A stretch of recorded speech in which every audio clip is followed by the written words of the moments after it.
A energia é produzida a partir da captação dos ventos através das turbinas e geradores.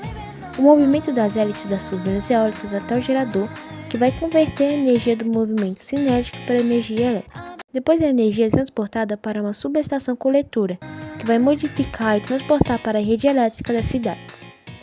Terreno favorável. Planaltos, topo de serras e áreas costeiras com poucos obstáculos, como prédios e grandes formações rochosas, permitem um fluxo de vento mais livre e intenso. E locais com média anual de vento acima de 7 metros por segundo a uma altura de 100 metros são considerados ideais.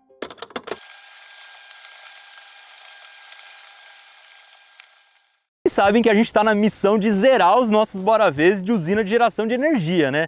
Então hoje a gente veio numa das mais bonitas de todas, que é a usina que usa a força do vento para gerar eletricidade. Quem convidou a gente para essa visita foi a Enel Green Power, que é o braço de geração renovável da Enel.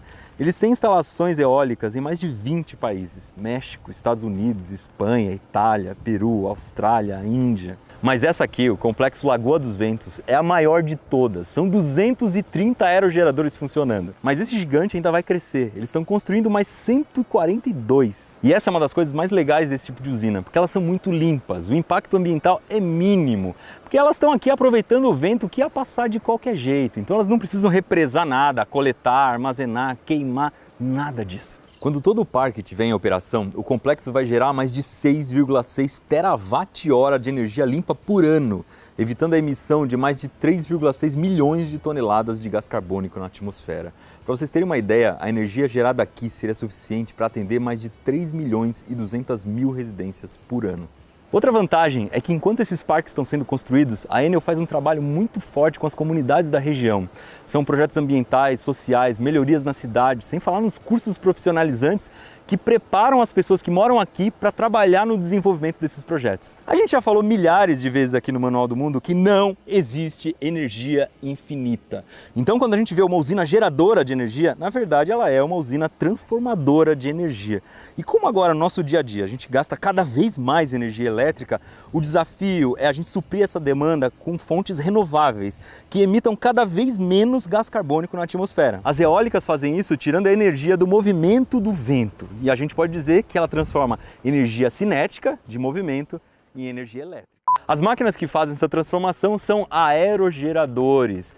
E elas basicamente catam o vento mesmo. Só que a coisa é um pouco mais complicada do que parece. Vamos entender primeiro a anatomia de um aerogerador. Essa aqui é a torre. Ela pode parecer pequena, mas tem 120 metros de altura. Estou na altura da nacelle, 120 metros de altura. Aqui ela é feita de concreto, mas em alguns lugares pode ser feita de aço também. A torre é oca para as pessoas poderem subir e dar manutenção na nacelle, que é essa espécie de paralelepípedo que fica lá em cima, onde está o gerador mesmo. Uma coisa legal da nacelle é que ela pode girar em cima da torre para procurar a melhor posição para pegar o vento. Na ponta dela tem o hub, que é esse biquinho que junta as três pás, que aqui tem 62 metros de comprimento e são feitas de fibra de vidro. Elas também podem se mexer ali na conexão com o hub e mudar o ângulo de ataque. Então, se tiver um vento muito forte, elas conseguem pegar menos vento. Se tiver um vento muito fraco, elas podem até parar. E é assim que a gente consegue controlar a velocidade de rotação da usina. Não é só a energia que sai das torres. Elas também têm vários sensores e os dados desses sensores são mandados para cá, onde eles têm algumas salas de controle. Eles conseguem monitorar tudo o que está acontecendo e não só isso, também dá comando para as torres. Se eles quiserem parar um aerogerador específico, é só apertar um botão aqui. E mais, também tem uma sala de controle lá no Rio de Janeiro que controla não só esse parque, mas todos os parques de geração da Enel. E não só de energia eólica, de outras fontes também.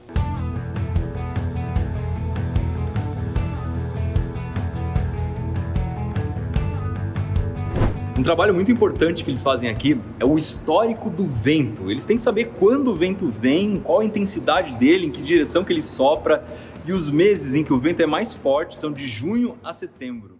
E essa aqui é a nacelle por dentro. É bem grande, muito maior do que eu imaginava.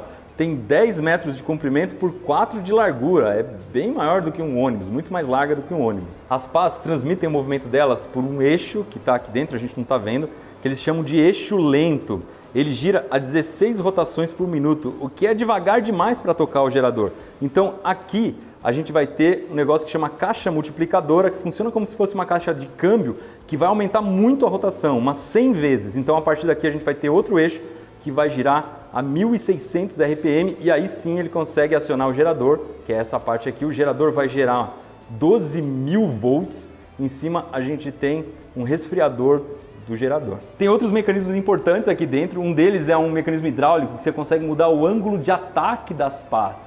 Então, quando o vento está muito forte, eles têm que mudar um pouco o ângulo de ataque para diminuir a velocidade. Quando o vento está muito fraco, eles simplesmente desligam, colocam numa posição em que não pega mais vento, porque nem vale a pena forçar as máquinas. Aqui também tem 6 desses motores, eles giram a nacelle. Então ali, ó, você consegue ver essa engrenagem, essa coroa, é ali que o motor vai pegar para girar todo esse conjunto aqui de cima, conforme o vento vai mudando de direção. Mas vamos para a parte mais legal, que é essa escotilha que está aqui atrás de mim, que dá acesso à parte de fora.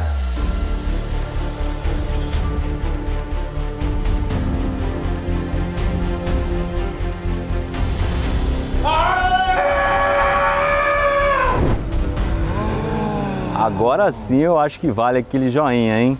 Se você não viu isso aqui em nenhum outro vídeo no YouTube, não esquece aí embaixo, fechou? Aqui em cima, na parte de trás da nacelle, a gente vai ter uma luz de aviação, vocês podem ver que ela está piscando, à noite ela pisca vermelho.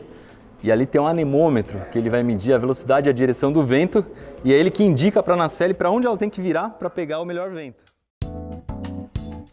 Top 3 países que mais produzem. Os 3 países que mais produzem energia elétrica a partir de turbinas eólicas, com dados de geração de 2023, são China, líder mundial e indiscutível. A China gerou aproximadamente 886 TWh, TWh, de eletricidade a partir de fontes eólicas.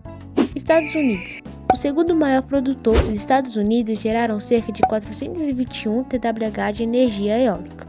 A Alemanha. Sendo o maior produtor da Europa, a Alemanha gerou aproximadamente 139,8 TWh. Energia produzida em um ano desses países poderia alimentar uma cidade com 1 milhão de habitantes por até 164 anos em média. Que a gente tem que falar isso aqui. Esse aqui é igualzinho o símbolo da Bandeirantes, só que, né, se essa parte de baixo aqui terminasse, fechava o símbolo da Band.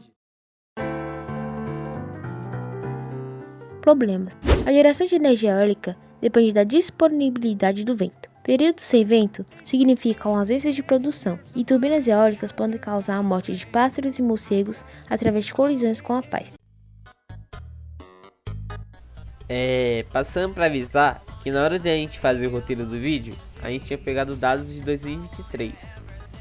E agora que eu estou editando o vídeo, eu encontrei dados de 2024.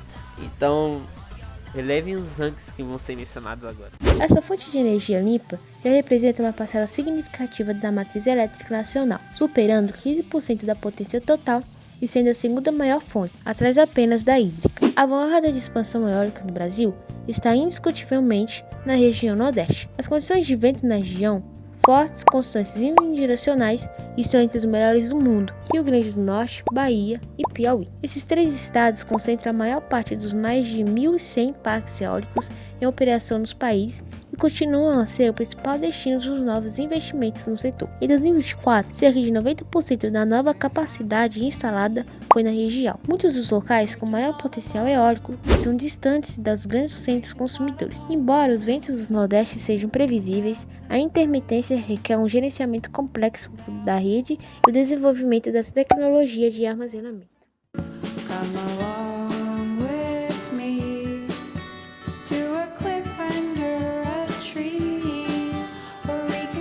Upon the water as an everlasting